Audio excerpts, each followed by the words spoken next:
Y el tercer ángel lo siguió diciendo a gran voz: si alguno adora a la bestia o a su imagen y recibe la marca en su frente o en su mano, él también beberá del vino de la ira de Dios, que ha sido vaciado puro en el cáliz de su ira, y será atormentado con fuego y azufre delante de los santos ángeles y del Cordero. Y el humo de su tormento sube por los siglos de los siglos, y no tienen reposo de día ni de noche los que adoran a la bestia o a su imagen, ni nadie que reciba el número de su nombre. Apocalipsis 14, versículo 9 al 11. Con estas palabras, mis amados hermanos, te damos la bienvenida a tu plataforma evangélica, Último Mensaje de Misericordia. En nuestro último contenido de las verdades evangélicas que hemos estado tratando en esta página, en esta plataforma, hablamos de la caída de Babilonia. Y en esta oportunidad, de la verdad contenida en Apocalipsis 14, vamos a tocar el tema evangélico número 6, lleva como título La marca de la bestia. En Apocalipsis 14, versículo 9 al versículo 11, habla del mensaje del tercer ángel contenido en el Evangelio eterno. Siempre les recordamos, hermanos, que según Gálatas capítulo 1, versículos 6 al 9, la palabra de Dios enseña que solamente hay un solo evangelio. Y nosotros, fiel a la predicación de ese evangelio, estamos haciéndole énfasis. Ese evangelio está condensado, está resumido en Apocalipsis 14. Y en todos los libros de la Biblia se presenta un desarrollo o una explicación de lo que significan cada una de sus verdades.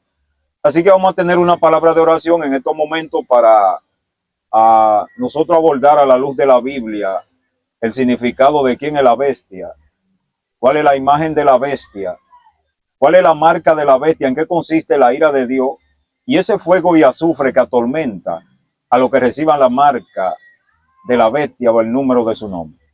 Amante Dios, te damos gracias porque nos has llamado de las tinieblas a la luz admirable. Te rogamos que nos ayude a caminar a la altura de esas verdades, de esa luz admirable a la que usted nos ha llamado en el nombre de Jesús. Entonces, hermano, la palabra bestia está definida en el libro de Daniel capítulo 7. Una bestia es una nación, es un reino. Y además de ver ese significado en el capítulo 7 de Daniel, lo podemos ver hasta mirando la bandera de algunos de los países del mundo. Se puede notar en muchas de las banderas de los países del mundo de algunos países del mundo que su bandera la representa un animal, una bestia. Por ejemplo, en China hay un dragón en la bandera, Estados Unidos tiene un águila y en Rusia hay un oso. Y así sucesivamente usted va a mirar que algunas banderas de los países del mundo, de algunos países del mundo, están representadas por animales, de manera que bestias son naciones. Así habla Daniel capítulo 7. En Daniel capítulo 7, el profeta Daniel describe un resumen de una visión que él tuvo, que Dios le mostró en un sueño. Dice él que él veía 4 bestias que salían del mar. Y esas bestias estaban combatiendo en el gran mar. Recuérdese que el mar es muchedumbre, naciones, pueblos y lenguas. Y dice que esa bestia, la primera, era como un león y tenía 2 alas de águila en su espalda.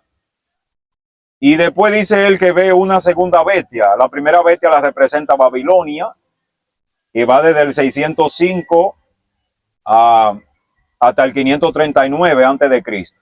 Babilonia, la primera potencia o bestia que ve Daniel, en el capítulo 7 de Daniel, la representa Babilonia, la que estaba gobernada por Nabucodonosor. Comenzó su dominio en el mundo en el año 605 antes de Cristo y termina en el 539 antes de Cristo. La segunda bestia la representan los medos y los persas. Dice Daniel que ve a un oso. Y esa bestia la representan los medos y los persas, la segunda bestia. va desde el 539 antes de Cristo hasta el 331 antes de Cristo. La tercera bestia se llama Grecia y esta comienza en el 331 antes de Cristo y termina en el 168 antes de Cristo. La cuarta bestia la representa Roma, que ha tenido 3 etapas consecutivas de dominio.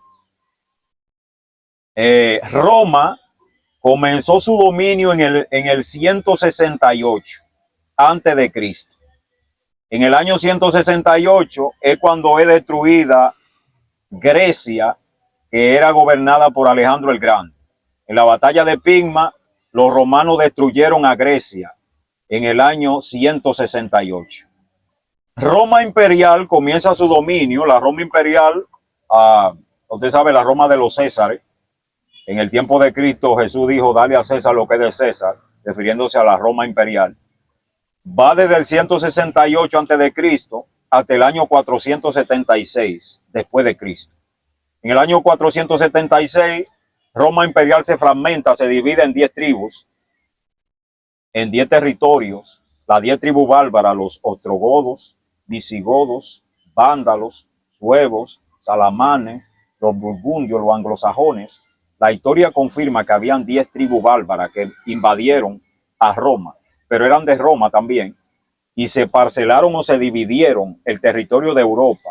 Y hoy en día se convirtieron en lo que se conoce como el Viejo Mundo, a las naciones de Europa, como son Alemania, Francia, Inglaterra, España, Italia, etcétera. Las 7 potencias que están allá en Roma, en Europa, se le llama el Viejo Mundo.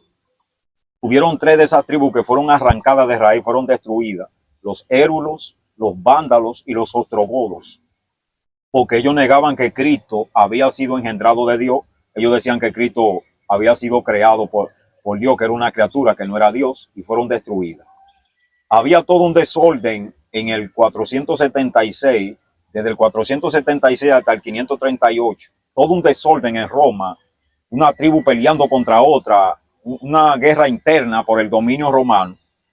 Y este hombre, Clodoveo, establece una autoridad en Roma que llegó a conocerse como el Papa.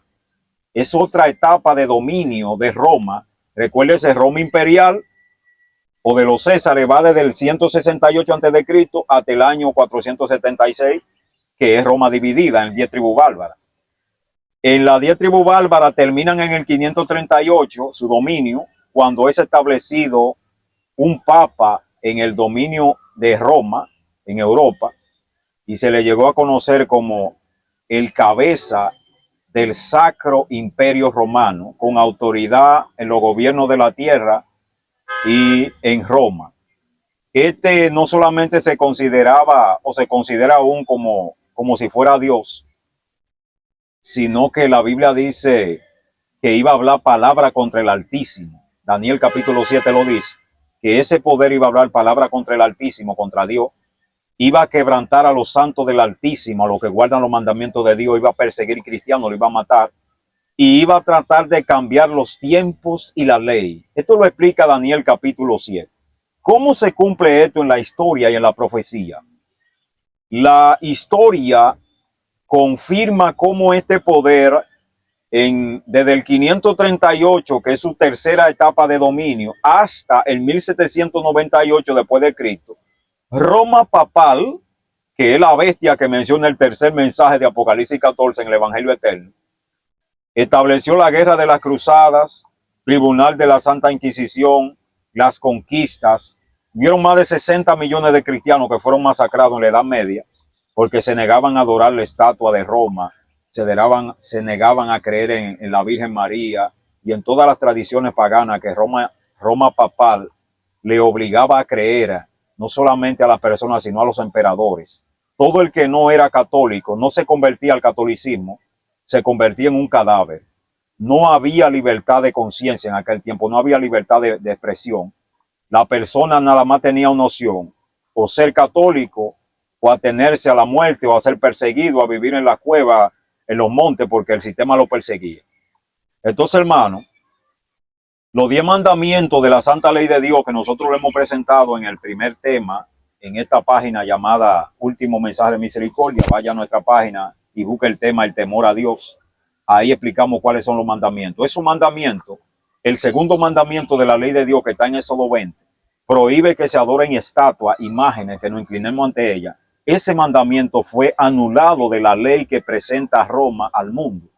El catolicismo no reconoce este mandamiento y por eso vemos una idolatría rampante en todo el sistema del catolicismo. El cuarto mandamiento de la ley de Dios ordena a Dios que sea santificado el sábado, el día de reposo, en homenaje a que Dios es el creador. Recuerden ustedes que en nuestra página Último Mensaje de Misericordia hemos presentado el tema La verdadera adoración, el tema número 4.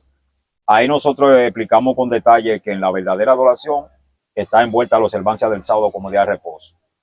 Entonces, el sábado como día de reposo fue anulado de la ley que presenta Roma papal al mundo, el catolicismo, y el segundo mandamiento. De esta manera la profecía indica que ese poder llamado la bestia, el cuerno pequeño, el anticristo, el hombre de pecado, trataría de cambiar la santa ley de Dios por tradiciones, por paganismo. ¿Cuál es la marca que este poder va a establecer en estos últimos días de adoración? Isaías 56 del versículo 10 al 12 habla de que el día que le sigue al sábado será considerado como si fuera el día sábado o aún más excelente. Los católicos, la jerarquía de la Iglesia Romana Católica, el papado, enseña que en virtud de que Jesús resucitó en domingo, Jesús le transfirió la solemnidad del sábado como día de reposo al día domingo. Y desde entonces, los católicos y protestantes y mundanos que no tienen conocimiento de esta profecía, han estado entendiendo que el domingo es día de reposo, pero la Biblia llama eso la marca de la bestia.